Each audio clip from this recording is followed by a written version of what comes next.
Hey everyone, I'm Dr. Retro from dr.retro.com, and in this video I want to show you the adventures of Batman and Robin for the 16-bit systems.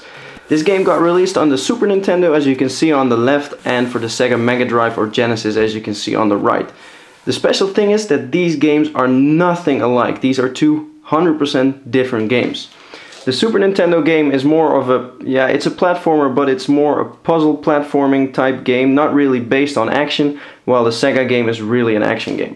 So let's take a look at the Super Nintendo one first. Here on the back of the box you see some of the gameplay elements, and it hardly shows Batman really fighting. It shows him, actually here you're bouncing off bullets against the Joker, here you're trying to dodge cars, here you're trying to platform, and yeah, so that's a really different game, like I said before.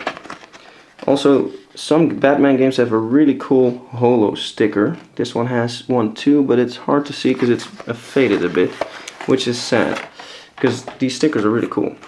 The manual, this is the cartridge by the way, nothing really special I can show there. So the manual,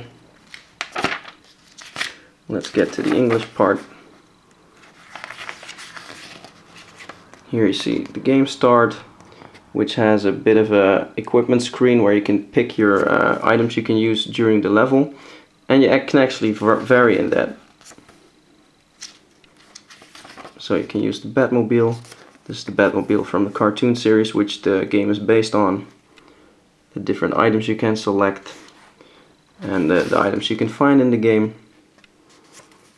So stage 1 you're fighting the Joker, stage 2 Poison Ivy, then stage 3 the Penguin, stage 4 is Catwoman, 5 is Two-Face, 6 is Scarecrow, 7 is the Riddler, and the last one is the Gauntlet, which is not a bad guy of course.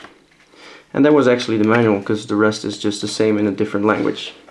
So that was the Super Nintendo version. Let's get to the Sega version, the Mega Drive version. This one is also a lot less rare and less valuable. The Sega version is about half the price of the Super Nintendo version. And the gameplay shots, as you can see, it looks nothing like the ones I just showed you on the Super Nintendo version. Here you see bullets flying, you see Batman fighting, you see a big ant boss, which is the one from the Alice in Wonderland bad guy. Then the cartridge and the manual. Let's see if the manual has some information on the differences between these games, if you can see it well in this manual. Now here's how you hook up your Sega, but I hope you figured that out even without reading it in the manual. Happy Birthday to Me, stage 1. Looks to be the Joker as well, so that's the same. This is the same, but then in different languages. Two-sided stories, so that's probably Two-Face in the second level, which is not the same. Then the third level we have Tea Time, which is again not the same, because this is one of those bad guys based on Alice in Wonderland. Here you have level 4, which is called Snow in July, and that's Mr. Freeze, which was not in the game I just showed you. And here you have select your character, so you can play with Batman and Robin. As far as I know, you cannot do that in the Super Nintendo version of the game. Here's some information on your moveset, your power-ups, etc. So as you can see, these two are really different games. I plan on doing a gameplay review on both to show you even more in detail what the differences are between those games. But just by looking at the box and the gameplay shots, you can see this is a totally not the same game, which is really special because usually games just get ported to all the different consoles.